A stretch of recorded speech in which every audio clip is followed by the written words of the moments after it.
Labor issues not, as she mentioned, limited to United. They appear systemic in the airlines industry. More than 1,300 Southwest Airlines pilots on the picket line as they negotiate a new contract. Casey Murray is the president of the Southwest Pilot Association and joins us now. Good to see you, Casey. So what are you and your pilots asking for? Well, thank you for having me.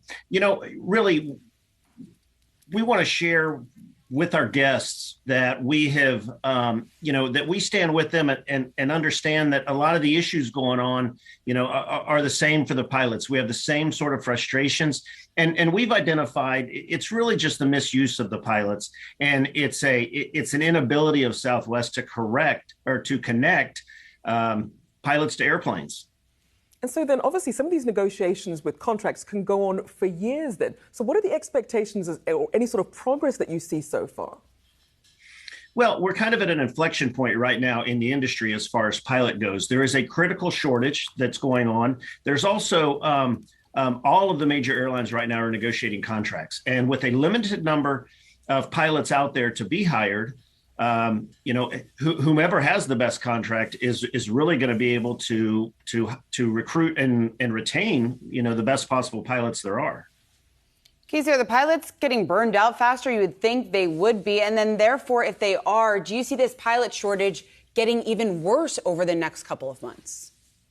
Well, I actually do. And it's going to continue through the rest of the decade. I mean, it's just going to get worse and worse as more and more pilots are being hired.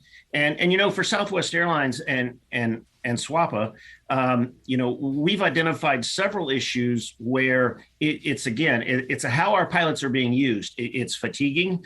And we want to partner with Southwest, and that's part of our contract is, to make sure that our guests aren't feeling it like we are. The reassignments, it's getting out of hand.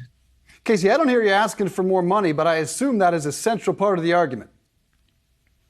Well, it absolutely is, because, again, we're going to have to compete. Southwest is going to have to compete against all the other airlines that are actually going to have contracts in place, new contracts, more lucrative contracts before us. But 5 years ago, we started working on this contract, and we identified a lot of the issues that are affecting Southwest today that have manifested itself today. Listen, in a perfect world, and on a perfect day where there's no weather, no mechanical delays, we have enough pilots. The problem is that's not where we operate. We operate in a very dynamic environment, and you have to use the pilots correctly. So then in terms of the pipeline, when you think of people who are perhaps just fed up and retiring, others who are just leaving the industry completely versus some of the new pilots that are perhaps coming in and being trained, what does that pipeline look like? And what should we expect? Obviously, you have this summer peak travel season on top of us as well.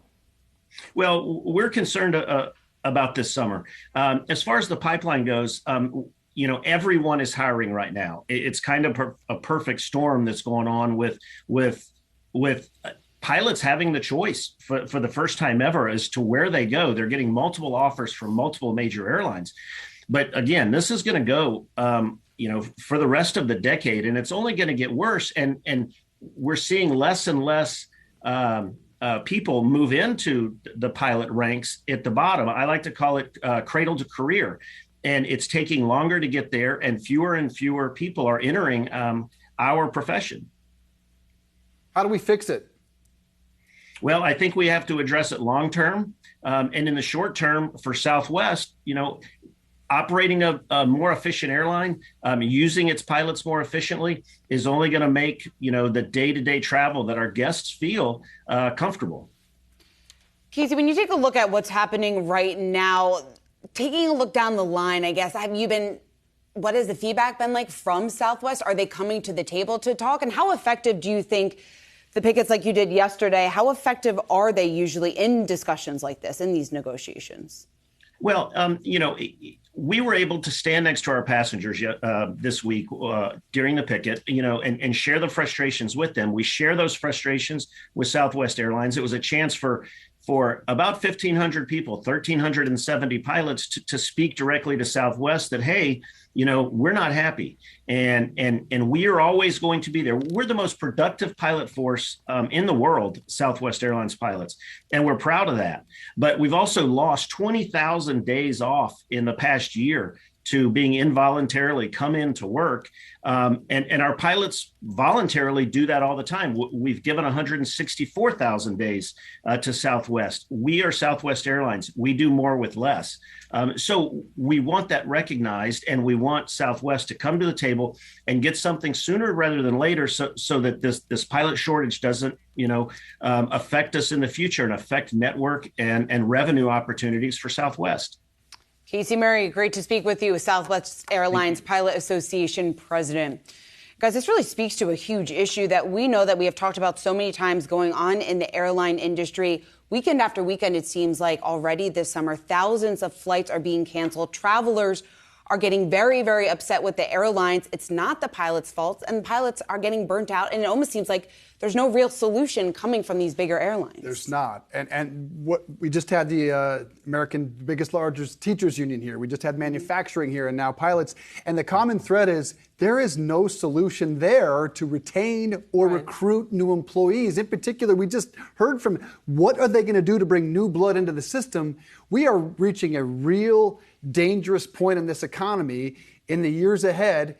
Not enough teachers, not enough pilots, not enough truck drivers, not enough manufacturing workers, and no solutions. And obviously these cracks really being opened up because of the pandemic. We saw that airline pilots, airline staff were some of the first to be furloughed and laid off, obviously when travel was halted. So it also makes people reticent. Should I get back into this industry? Is this something that I can really depend on for security longer term? Yeah, sure. We need to get that labor force participation number up. We're at what, 64%, where some other countries are north of 70. I mean, it may not be moving, but maybe that's the solution. Yeah, and certainly something that will be felt when you come to the pilot shortage, something that's going to be felt by many of us over the next several months when we travel.